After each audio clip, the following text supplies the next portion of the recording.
first off, lesbian marriage, there's no such thing as a homosexual marriage.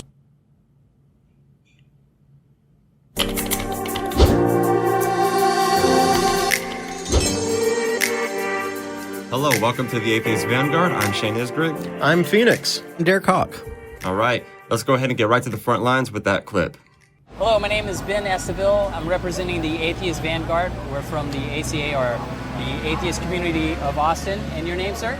My name is David Dunlap. I am traveling with a group called the TFP, Tradition, Family, and Property. If you want to look us up, you just look up TFP. You'll get there. We're a Catholic men's organization. We fight for many moral issues: abortion, same-sex marriage, socialism, communism. We fight against them. And so what we're doing here today is we're fighting against abortion. So Specifically abortion today? specifically abortion, yes, sir. So if you had your druthers, no one would ever be able to have abortions again. Is that what you're looking for? Yes, we are looking for no more murder, yes, sir. So you think abortion is murder? I know abortion is murder, sir, because it's the killing of an unborn baby. Okay, so why is that so important that your organization be able to control what people do or can't do with their body? First off, it's not a woman's body. It's actually a biological, separate human being. So, did you know that I think it was 24 days a baby's heartbeat begins? That's before the mother knows she's pregnant. I didn't know that. Yes, sir. And so the baby's alive before the woman even knows that she's pregnant. So here's the thing that many people, that I like to say in defense. When is a person dead? When is a person legally dead? Well, I would assume, I'm no coroner, but I've seen a lot of Quincy episodes because I'm an old man. But you check that heartbeat, that's usually a good sign. So here's what they do. No heartbeat, no brain waves. Brain activity Brain is another activity. big sign. So Sure. there are brain waves, to be honest, I think it was 40 some odd days, something like that. It was still before a woman knows that she's pregnant. So do you think a woman has... And here, Go ahead. so you can determine that a person's dead by that brainwaves and heartbeat. Why can't you determine that a person's alive with brainwaves and heartbeat? Yeah, interesting stance. Do you think a woman has the ultimate right to do what she wants to do with her body, even if she's pregnant, even if it affects an unborn... But haven't we established that it's a life? Here's the thing. Let's say I don't like that man over there, right? He's causing me harm, right? He is intricately causing me harm. Okay? And I decide I want to kill him. So I do. And the law protects me. Does that make it right?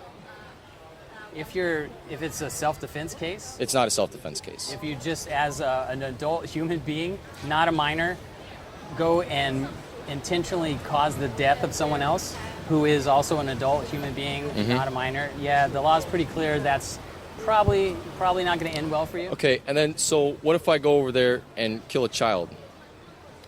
Almost exactly the same. Right. So, what if I was a father and my son was causing me financial harm? I have to feed him, right? And so I kill him. Well, do you really?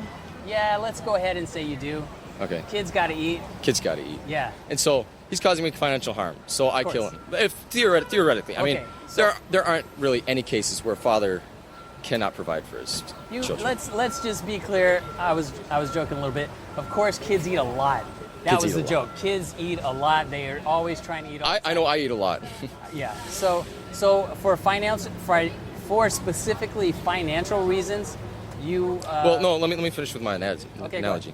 So he's causing me harm. So I kill him. The law would pretty much nail me, right?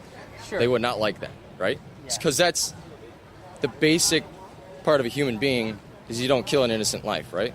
So, and he's under my care, which makes it even worse. So if a woman were to take her child and kill that child, it'd be the same thing. So we've established that it's a life inside the woman. Terminating the pregnancy, as liberals like to call it, would be the killing of that child because she thinks it's going to cause her emotional harm, financial harm, or she thinks Is there a good reason why you would want to terminate a pregnancy? I don't think so. Not in your opinion. No, sir. Not even rape. Not even rape? How about incest? How about, No. I heard this story in Genesis that Lot had sex with both his daughters and got both of them pregnant. Do you think they would be Well, first off, candidate for that first off, abortion? sir, I've read that part, and Lot was drunk. They drugged him up pretty much, and because they weren't having kids, they didn't have a husband. They wanted to have kids, so they drugged their father up and had sex with him. So where do you fall on that? Would they be able to get an abortion? No, or- it's you can't just kill a human life, even if it was. So here's the thing. Let's go to rape, right? You cannot punish the child for the father's crime. It was the father's crime.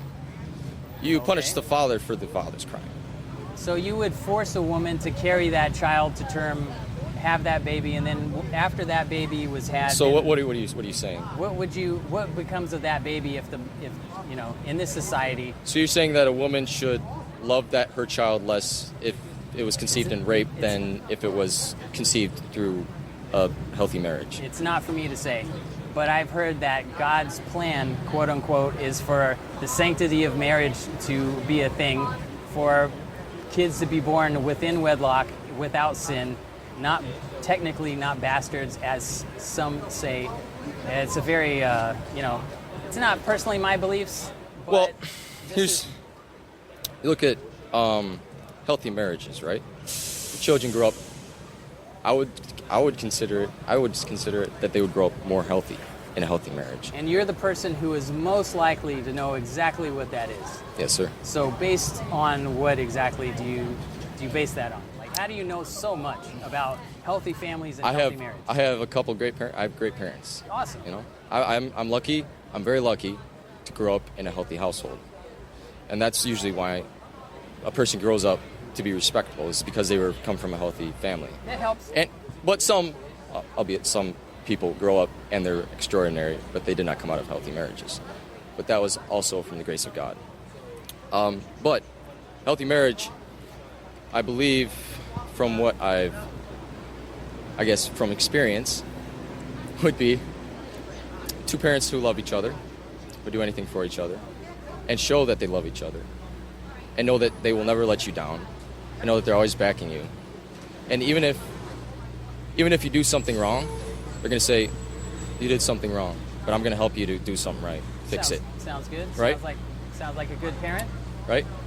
So they don't let you do whatever you want.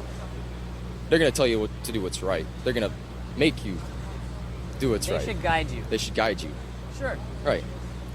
But when you're young, you have to make a child do what's right? Because he's not going to listen.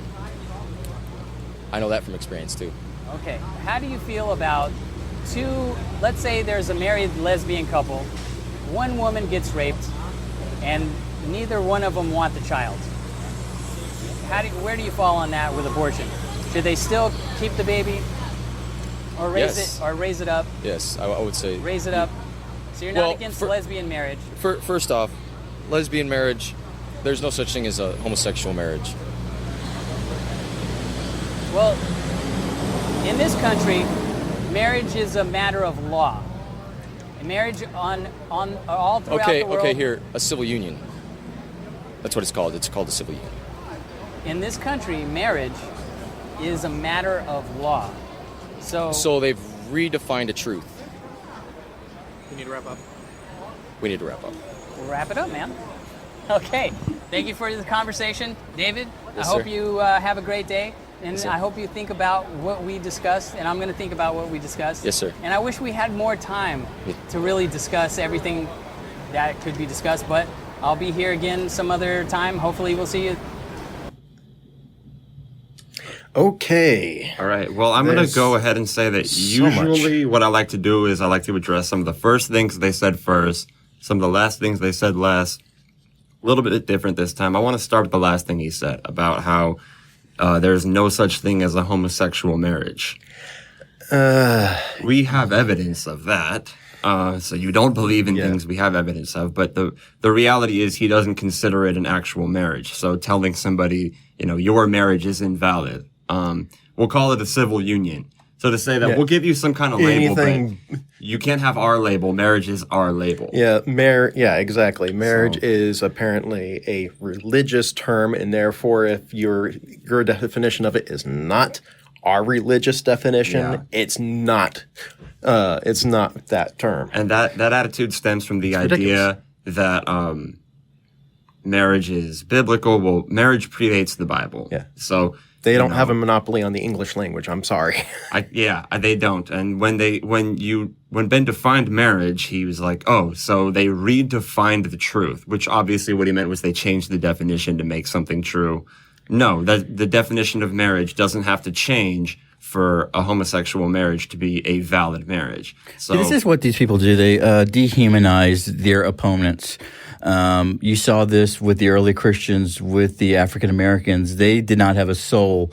So the thought that two lesbians or two homosexual males have the same equal rights is just horrifying to them. It's unimaginable, and that's why they do this. This is a tactic. It's a tactic of dehumanization of the person that they have that hold beliefs or stances different from their own. In this example, I don't think the intent is to dehumanize. The intent is to belittle the marriage and say, just say that it's invalid. So I'm glad we were able to, start with that. I think it should be pretty clear what our stance on gay marriage is here. My stance is that there's no such thing as the sanctity of marriage anymore.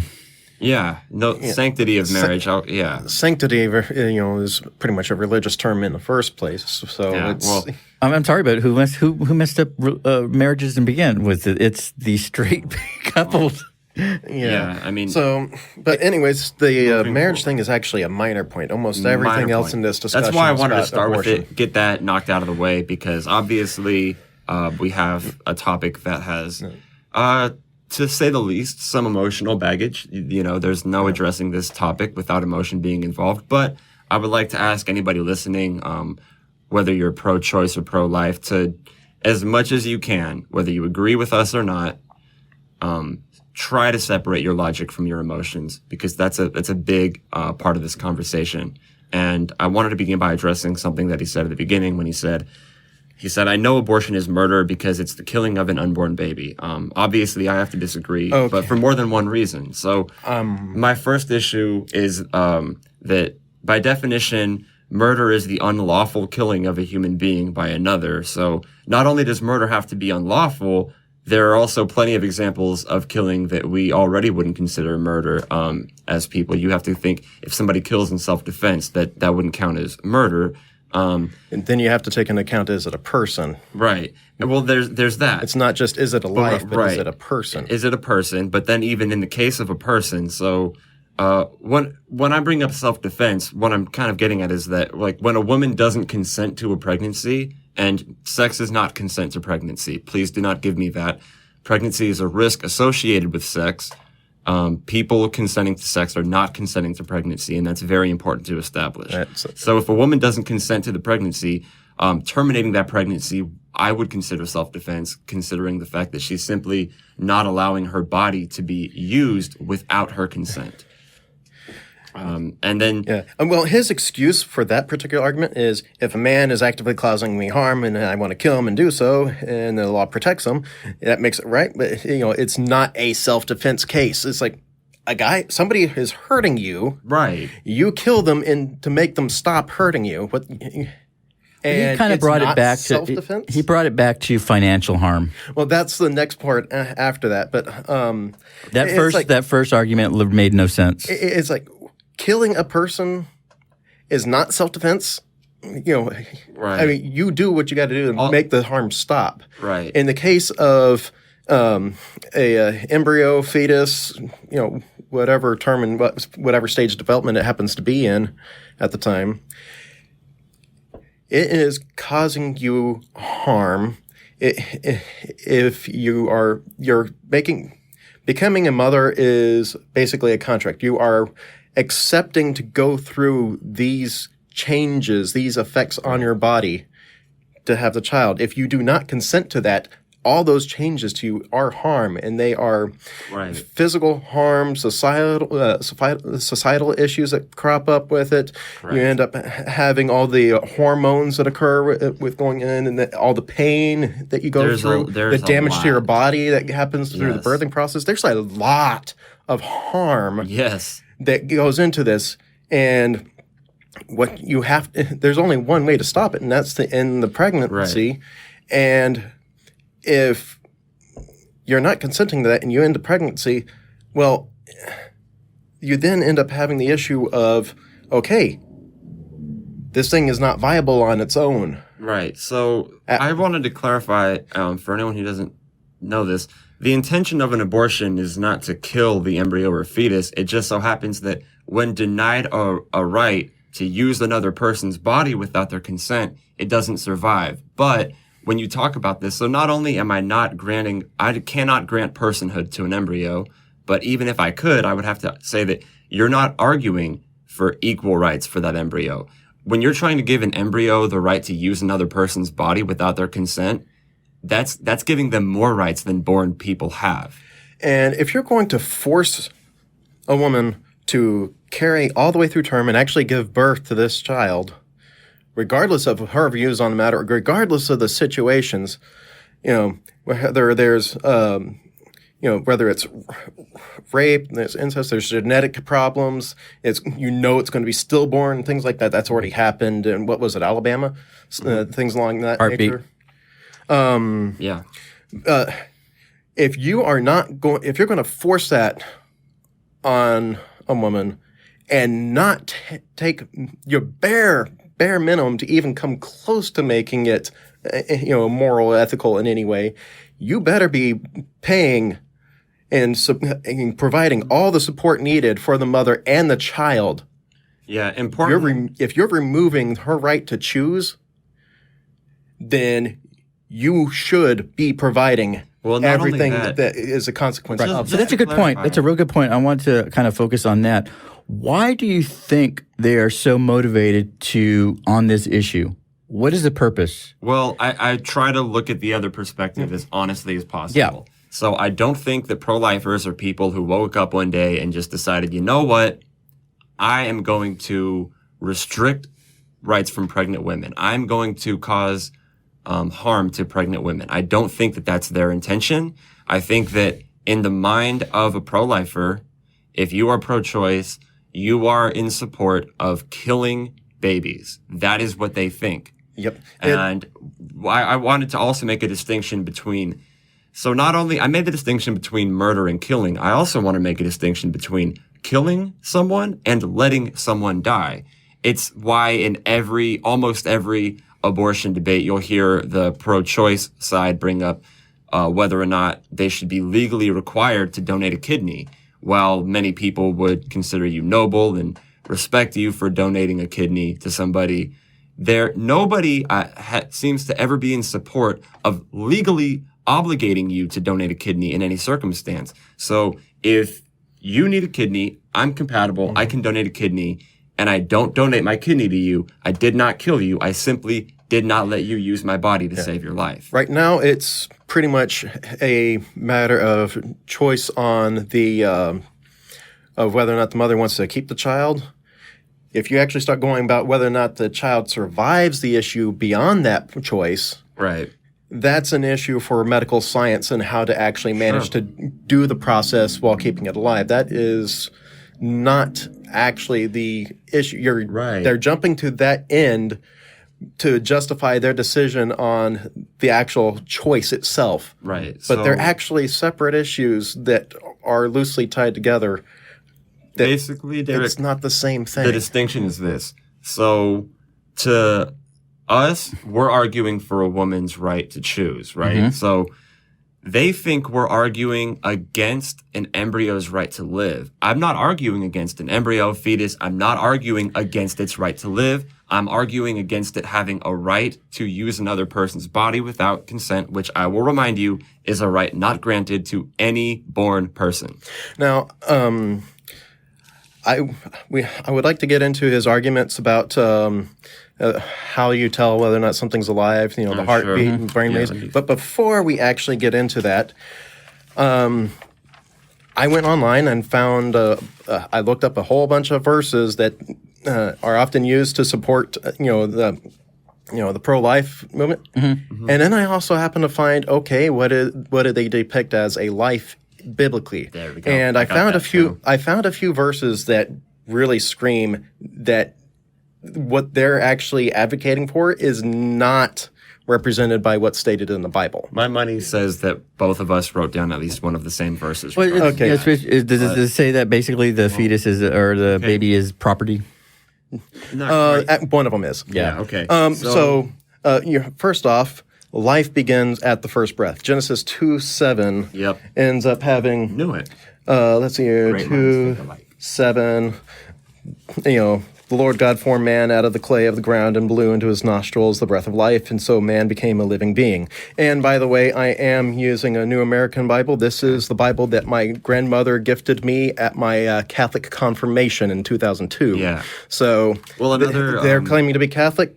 This is going to be the correct one of the correct versions that we can use for that. Two quick verses to support the point that Phoenix brought up. Look at these two; they're the same ones. So, the Spirit of God has made me, and the breath of the Almighty gives me life. In Job 33:4. Then in Ezekiel 37:5, it says, "Thus says the Lord God to these bones: Behold, I will cause breath to enter you, and you shall live."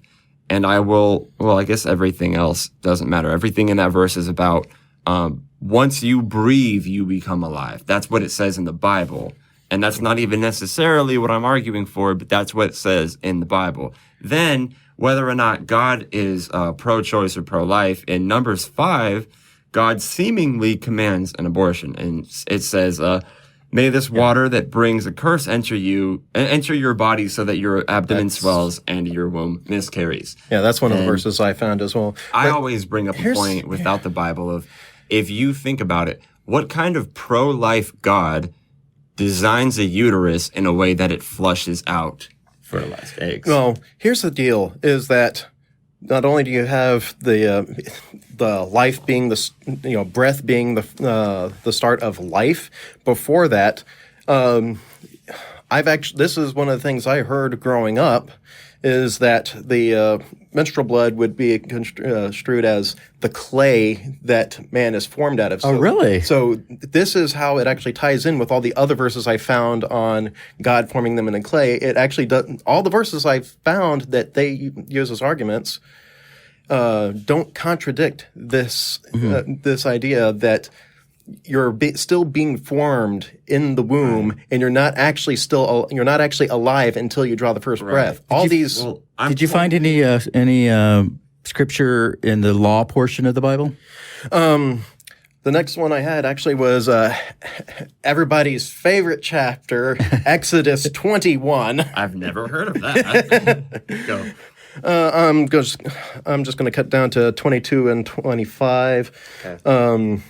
So when men have a fight and hurt a pregnant woman so that she suffers a miscarriage, but no further injury, the guilty one shall be fined as much as the woman's husband demands of him, and he shall pay in the presence of the judges. So in other words, you hurt another man's woman who happens to be pregnant, you get charged monetary value for it. It is property damages, not punishment for taking a life. Argue that was also the case with women. Like if you raped a woman, you have to pay 50 shekels of silver to her father. So even they considered born people property back then. It only counts if it's another person's property. Now, if you actually go with it only kicks in if the next part here. But if the injury ensues, you shall give life for a life, eye for an eye, tooth for a tooth, hand for hand, foot for foot, burn for burn, wound for wound, stripe for stripe. Basically, anything that you do to the mother, to his property, you'll also suffer. So it's giving some credit to the value of the mother, but it's giving zero value to the child aside from monetary. Right. Okay. There's a drastic separation there. Okay. Did you get into any of the census law? I don't blame you if you didn't, but I believe that a baby is not considered or counted within the census until it's 6 months old. Now, I don't know, but I wanted to point out one extra part about the verse of the cursed water. Okay. I love that. I love that verse. Okay, that was 5:22. Yeah. In Numbers? Yep. Numbers 5:22. May this water then that brings a curse into your body, so that and make your belly swell, and your thighs waste away. That's the thing. The thighs. It's not the baby that wastes away. It's not a life that wastes away. It's a body part of the mother. It's not considered a life on its own. I've heard a lot of conjecture as far as the definition or the translations of thigh. So many, and so it really plays into that. And so, yeah. And honestly, every single verse that I've seen used, or at least of what I found, there may be something I've missed. I cannot find anything at all that actually contradicts this, that the Bible doesn't actually consider it in the womb a life. It's only until it's what do you mean by contradicts? So by contradict is all the verses that actually reference life in the womb, being created in the womb, don't actually say that how it's worded does not actually say that the baby's alive in the womb. Okay, yep. Being formed in the womb, that God knew who you would be in the womb and things along that nature, but not that you were alive in the womb. And let me ask you this. What did Jesus say about abortion? I don't think he said anything. I don't know. I haven't read the New Testament, so I can't speak to that really, other than the book of Matthew. But He talks about marriage. I don't know. I ain't going to get into that. yeah, The only thing I did find that does lean towards helping them out will lead us into the biological aspects of things, and that is when Elizabeth's child kicked while, when Mary came up with Jesus still in the womb, as if reacting. But the thing is that I looked up the math for that. It's only 16-22 weeks for the mother to be able to feel a kick. Okay. And that actually is 16 to 22 weeks for the kicks. But it's 28 weeks before they can actually react to external stimuli. While we talk about the biological aspect, I So do it doesn't want to make point any out sense at all. that No, it doesn't.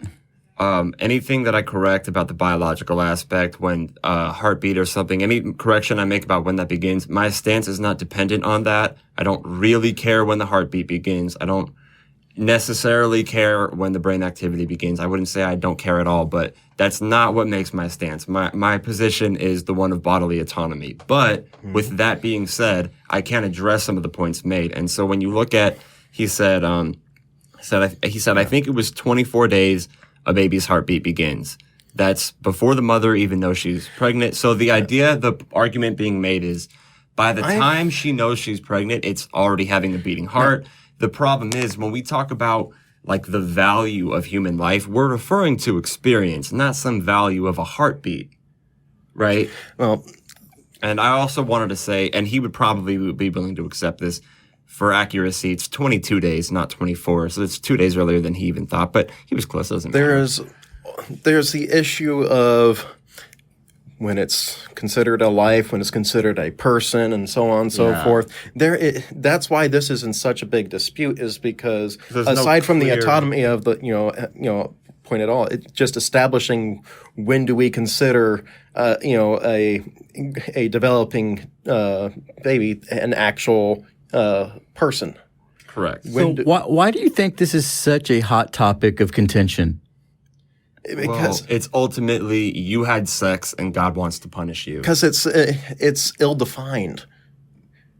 And society as a whole has not defined it well enough to actually make a verdict on at what point does things... Because, I mean, these issues now are, I mean, presidents become presidents on the stance of this. Oh, totally. I mean, so... Some people are single-issue voters, and it's correct. And there's also the issue of misinformation, because as I was looking this up, I found wildly conflicting ranges for what occurs when in the development process. Right, and I'd like to address that. So he said, because you and I had a point that I wrote down that you had a slight correction on, so I wanted to kind of get into that. So what he said was that there are brainwaves. He said it was something like 40 days. It's still before the woman even knows she's pregnant.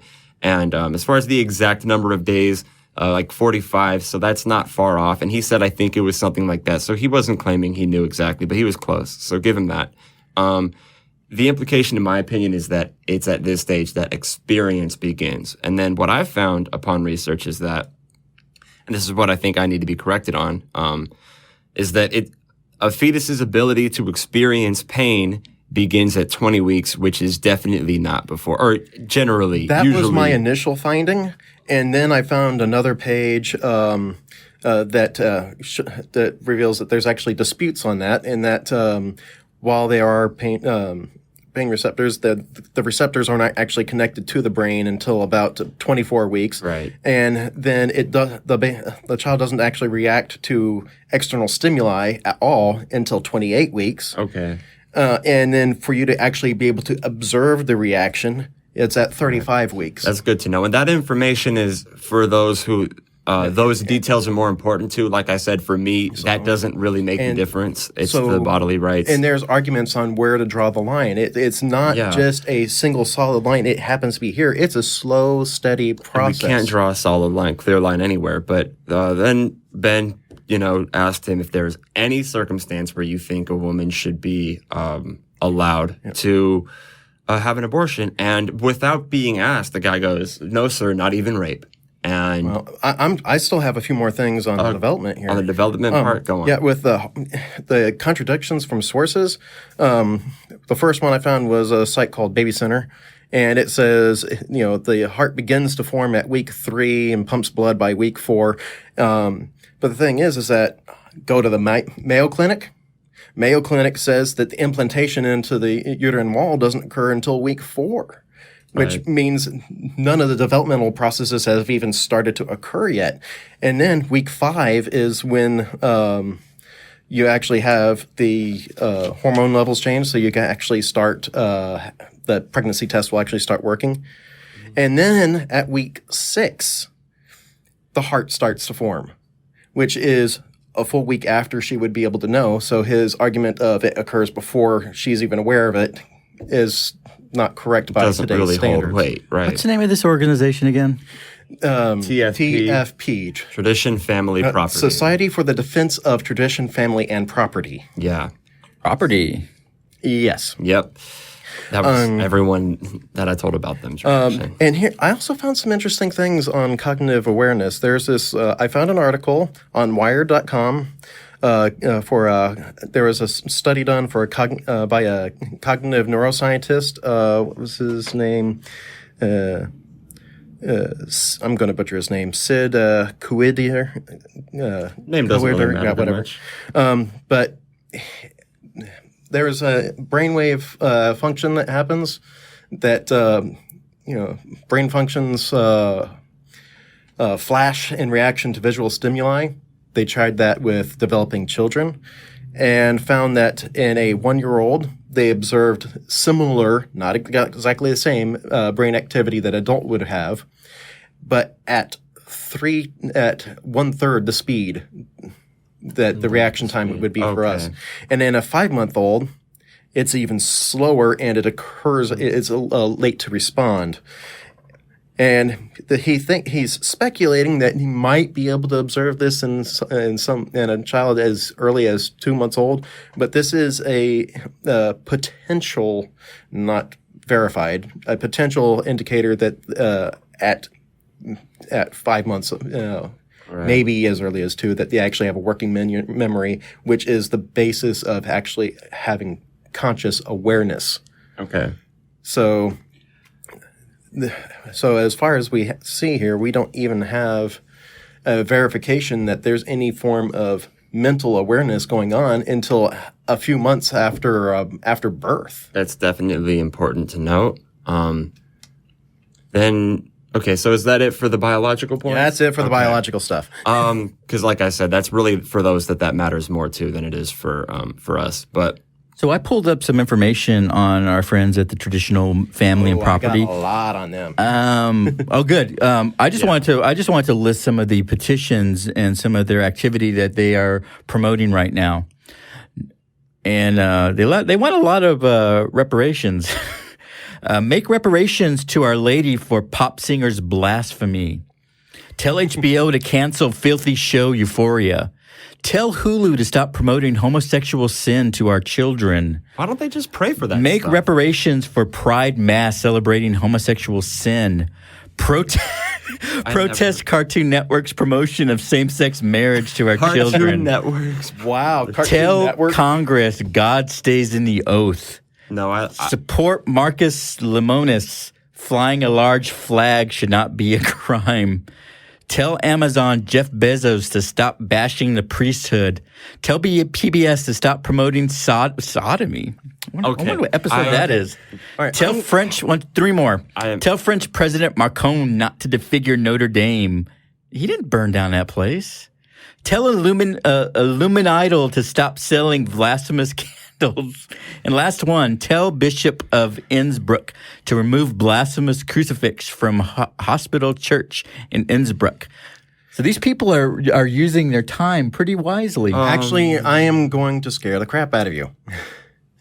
Okay, first off, Ooey kakooey. Come on, okay, so bring it. this organization are not Roman Catholics. yes, No, they're not. They're They very are different. traditional Catholics. Please explain the difference for those who And don't know, the because I traditional- didn't even know. The traditional Catholics are trying to stick to the way the Catholic Church was before the Reformations from the late 60s, early 70s. So any changes that occurred in the Catholic Church in that time and beyond, they want to completely ignore, and that's according to Wikipedia entry on traditional Catholics. As to where the Roman Catholics... the TFP website is where I got that they are traditional Okay, Catholics. because that was the first introduction to traditional Catholics that I had. Because I'm familiar with Roman Catholics, which is more the Pope being the ultimate source of authority, and the current Pope, I've heard that he said atheists can go to heaven, and bam, just like that, we can go to heaven. And further looking into things, they view themselves as crusaders. Yeah, and they're very militant. and- They are a That's a flash word right there. Well, and they're if you look up the definition of the explanation for their logo and everything, it's all about taking action. It's all about having pride and being Nationalistic. and able to actually take the action and to look good while doing it. it's about having pride? I thought that was a sin. Oh, I got one more. Tell He had DC looked Comics regal. to stop blaspheming Jesus. Now, they- Wonder Woman, stop it. I found a video of them protesting abortion in another city, and they did the same thing here in San Antonio. Well, we're in Austin, but We're in Austin, in San we Antonio. took the recording in San Antonio. It is a men's organization. It is pretty much like a fraternity. Why does that not surprise me? You're advocating to force a choice on women, half the population, with zero representation from that population. Yeah. That is a big no-no. That is a You huge... do not. If you better actually have some women on your side to support this before you start advocating to force it on the demographic that you don't Right. have any representation of. I would definitely agree with that. He goes into, in the interview, he makes this analogy about, if I have a child and that child is causing me, say, financial harm, that you can't kill that child. And not only is there this difference of this is a false comparison because you have an option to do something with that child that they can survive. Putting them up for adoption is something that they can survive. They're not dependent on your body anymore. And then on top of that, I've always considered the arguments from parental responsibility. And if you think I'm wrong, please correct me. I think that they beg the question because what they do is they label the pregnant women as parents to support the conclusion that they have parental responsibilities. They're not supporting their conclusion. They're assuming it in the first premise. That's been my stance with the parental rights is you have an established parenthood and you're using, well, you're a parent because you're a parent because you're a parent. It doesn't work that way. We need better arguments than that. And then you also have this hardcore appeal to emotion. In any formal abortion debate, you can expect the pro-lifers to play a video of a late-term abortion, not give any context to why an abortion was had that late or anything like that, because I don't know if people, it seems like pro-lifers have this idea that a woman who is 9 months pregnant and has no complications whatsoever is just going, you know what, I changed my mind. It's been fun being pregnant for 9 months, but fuck it. And that's definitely... Yeah, medical reasons for having an abortion never even entered into the discussion. Yeah, exactly. And people don't understand that when you get to those late-term abortions, essentially always, if not always, this is something done out of medical necessity. It's done to protect the health of the pregnant woman and in often cases in the fetus as well. Maybe it won't survive or something like that. So my stance is that you can't know the details of every pregnancy, and that's a good reason for you to not support legislation that would apply to all of them, because this is not a one-size-fits-all thing. This is something where you leave the decision up to the woman herself, and she can consult her family and her partner for ideas. But you know, if you're a man and you get a woman pregnant, I'm okay with you giving advice upon request, talking about what you think should be done. I'm not okay with you really thinking like this is our decision. If the embryo or fetus is in the woman's body, then it is the woman's decision, as far as I'm concerned. Now, I never actually got to the last bit about the TFP. That really is the part that would scare you. And that is, this is a group that claims to be 120,000 strong. Yes, I see that. They have what they call chivalry camps. I have seen that. Yes, I shared that video with that. That was scary. So the chivalry camps, it's basically take the YMCA with full, back to the old version where it actually was Christian men's, complete with all the Bible study and everything, and do full-on Crusader thing. They're practicing foam sword and shield and foam arrows for actual combat training as their basically as their gym stuff, all their stuff. That's their play. Hunting people down and chasing them down to oppress them for. Is it like Jesus Hunger Games? No, it's like this. If you watch a video of this camp, you're gonna think this. Basic training. I don't have military experience. And they even but if you watch basic training and what this camp does. Yep. It's basically same thing. The YMCA, Bible study, ROTC. All in one package. Huh. It's a lot. And they go as far as to even have the dorm room inspections, militaristic style, line up in the hallways while your superiors go and inspect your room. They go check the kids' beds unless the kid made his bed and there's like a crease in it. They're like I don't know if this is the right numbers, but it'd be like 30 push-ups, 10 Hail Marys or something like that. This is a pretty extreme form of indoctrination. Who runs these? Are they like priests and nuns? No, they have. This is an organization entirely of lay people. Yes, I saw that. By their own admission on their own website, it's entirely lay people. I wonder if they use the word priest for some of the authorities in the religion because they're not associated with Roman Catholic. I'm not seeing any of that. So no, they like I said, they don't go to the Vatican and all that, but they're. I'm wondering if they still have the term priest for the authorities. Doesn't really matter, I guess, but. You know, they got notoriety in 2006, so they led the campaign against theaters filming or showing films of the Da Vinci Code. This looks like where they got their kind of their. I don't know. I mean, I've even seen my father. I was raised Catholic, but my father he was on vacation for a little over a month, and I was in charge of picking up the mail. There were 3 envelopes inviting him to represent the community for his district for anti-abortion. I don't remember if it was them specifically, but considering that it was timed exactly as when they did their little thing, they're reaching out to the Roman Catholics as well. Did your father hold any position in the church? No, he's just been a member of the choir for almost as long as I can remember. And he's currently, I don't know if he currently is. I bet you he sings like an he's angel. He's also the chaplain for the local VFW. Okay. Is chaplain Catholic? He is, but chaplain specifically, no. Okay. Yeah. And if you look at, Derek mentioned some of their, I don't know if I'd say campaigns, some of their goals that he listed. One of them was something about stop Cartoon Network from promoting homosexuality or something like that. Same-sex marriage. Same-sex marriage. I haven't been watching Cartoon Network lately. Not going to claim that I know what's been going on Cartoon Network.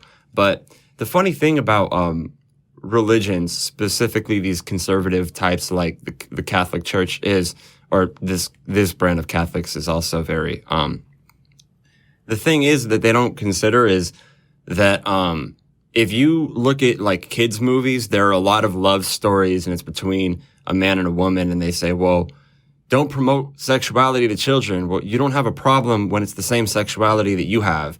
Like if it was the same love story, Beauty and the Beast, but I mean, Beauty and the Beast, the fact that they don't have a problem with a woman and a beast, but they have a problem with two men or two women. Well, technically, that's the Disney version. In the original, it was a guy with a... Oh, yeah. No, I'm referring to the Disney version. I should mention that. But this is what, people won't have a problem showing stuff like that to their kids. It's a societal thing where we're just so used to heterosexual relationships that we don't even think about it as to where with... Like, a gay couple has, a profile picture and it's the two of them. People are like, they don't need to cram their stuff down everyone else's throat. They're cramming their sexuality down everyone's throat. But then a lot of these people, their Facebook is nothing but pictures of them and their spouse and their family photos. And you look at it and you're just like, well, yeah, like I said, you only have a problem when it's a sexuality different than yours. Yeah. So I have a list here of what the American TFP has opposed. Oh, no, that's too long of a line. I'm just going to pick through it. Contraception and euthanasia, don't ask, don't tell, domestic partnerships, socialistic health care, socialist allocation of federal waters, What is that thing? self-managing socialism. He mentioned this in the beginning. He said, we fight about these specific issues. He said, today we're fighting about abortion. So they weren't in the mood to talk about President Carter's human rights policy. Socialism, communism. Right. Think they do an issue like at a time. You know what I mean? They have their own magazine. Forcing clergy to violate the seal of confession in cases of child abuse. Hold on. Let me read that again. The enactment of state laws forcing clergy to violate the seal of confession in cases of child abuses. Okay. Yep. That right there. You know what they're saying, though, right? What's that? No, what they're saying is that in the Roman, Catholic churches, they're saying that they shouldn't have a right to secrecy upon investigation. They are saying that this is what they have opposed. They have opposed enactment. They're opposing that enactment of state laws forcing clergy to violate the seal of confession I misheard in cases of child abuse. Wow. So basically that's churches terrible. have... They're saying, leave our pedophiles alone. We are a church. Wow. So this is what the again, I'm going to reiterate. This is what the TFP opposes. They oppose this enactment of state, and this is off their website, the enactment of state laws forcing clergy to violate the seal of confession in the cases of child abuse. I have nothing more to say. Got it. Yeah. No, So, honestly, mic drop. Speaks for itself. No, so... there's actually a couple of other things that he's one other thing that he was saying that I want to get into, and then I want to talk about what the group did later on in the day. Okay, cool. Because I wasn't there that day, so I'm interested to hear myself. So we went through, Ben was going through the story of Lot and his daughters. He was firmly, very familiar with it. He actually started spatting out the whole thing himself. But it started to sound like he was about to condone the rape of Lot and the incest of his daughter. No, he did. He defended it, not condoned it. It sounded like he was about to, but in my opinion, in my book, he did. Ben brought it back to abortion, so we didn't actually get a conclusive answer. We just got a suggestive one, and I was like, the correction he made was that it was the women's fault. Yes. Well, in that case, Lot was the victim because they made him drink wine and they made him lie with it. And apparently he was able to get it up, and even though he was passed out drunk. It's a double whammy of the daughters committing incest via rape. Yeah. No, totally. That's exactly what it is. And he sounded like he was about to fully support it. Yeah, well, he was explaining it. He was explaining that, they wanted to carry on the lineage of their father. It sounded very supportive, yes. No, he was correct that that's how the story goes. Yep. No, here's the thing. They're out there advocating, anti-abortion. They're a men's-only group. They're basically a fraternity. Right, we said that. And let's also clarify that they are also for the protection of child rapists. Yeah. Oh, isn't that the Catholics in general? They specifically say it. I mean, I don't. This is how they're opposed. If you're opposed to an investigation, that's a little bit. This is how I would word it if I was making an accusation against an organization that was protecting child abusers. Right. I mean, this is their own words. That's their own words, and like I said, that point speaks for itself. If you're advocating for pro-life, and you have no female representation, and then you end up later on, while we're in the middle of another interview, we ended up having them come up in a group of about 10. Right off the bat, right in front of the camera, and getting a shouting match with a gentleman that had joined us for the day. Not one of the members of the Vanguard, just somebody in San Antonio that heard we were going to be and then decided to join us. And got in a shouting match. Mm-hmm. But then another volunteer that joined us, ends up splitting off into two conversations on either side of the camera, and they're doing about 6 to 8 people to one. Those are, they're trying to muscle their way in and use numbers to force us. And it's kind of that gish galloping thing of like if you're given 6 arguments at a time and then you only counter 2 of them, they're like, look at the 4 that got past it. When you tie all those elements together, it feels like they're actually promoting a rape culture. That's what it feels like. Can't argue with that. Can't argue with that. So if you really want to do this pro-life, you gotta change your tactics. I would say if you want to be effective, change your tactics. Okay. So because I think that's horrible. I think that's just about everything to cover on this topic. Derek, were there any final notes? I don't have anything else. The only thing I have to add is that if somebody's watching this video later, they can look up because these guys oppose President Carter's human rights policy. If somebody can look that up online and comment on the section in YouTube, that would be great. We love getting feedback and input from our viewers, so please feel free to do that. All right. Phoenix, anything else? I'm good. All right, those were all the points that I had. All right. Did you want to go ahead and wrap our show up with that? I sure do. I hear that there is a book that the believers reference when they have issues. So, and what's that book called? The Bubble. Oh, the Babel. The Babel. Sounds familiar. So I want to ask each one of you if you have an issue going on in your life and to see if I can find an answer for you in the Bible. Yeah. For me, I am really not happy about the gas prices. I mean, I think we all have that problem. No, I got a Camaro muscle car, and that's thirsty. Okay, that makes sense. For me, I would have to go with my sleep schedule. I just cannot get myself to go to bed at a proper time. I am waking up like minutes before I need to be at work. It's awful. Sleep cycle, super unhealthy. Need to work on it. Me? I need to lose some weight. I used to do martial arts 6 days a week, and then my hip started shifting in the socket, and I couldn't do martial arts anymore.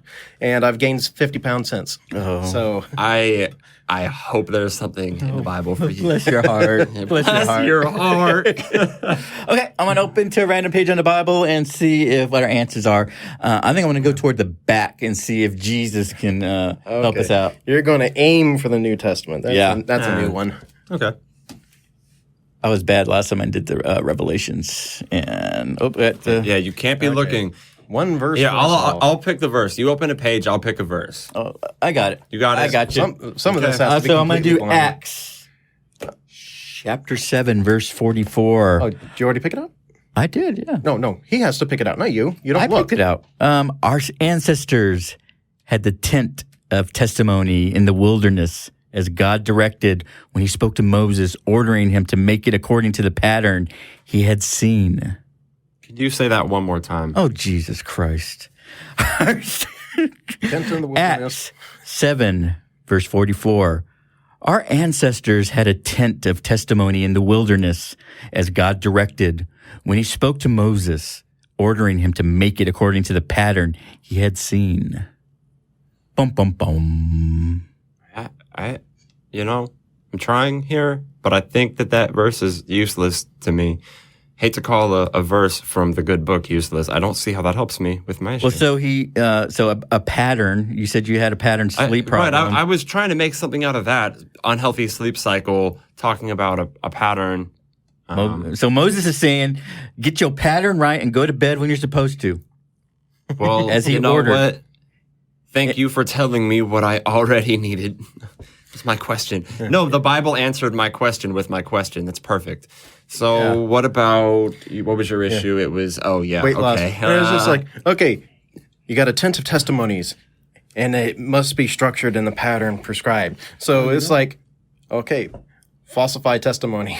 No, you have to have a schedule of, if it's patterns, that'd be like meal prep, exercise. You need that stuff. Reps. Yeah, you need reps. Yeah, you need a pattern of exercise. Yeah, a pattern of exercise. I would say get yourself follow the pattern routine, so I can give a testimony. Yep. Yeah. So. And all I got to say is that wilderness better not be far because that gas is too expensive. And okay. I want to wrap that up. All right, we're going to wrap that up. Thank you so much for staying with us on this show. We'll see you next time. Thank you for watching the Atheist Vanguard. Thank you for joining us. Subscribe. Totally.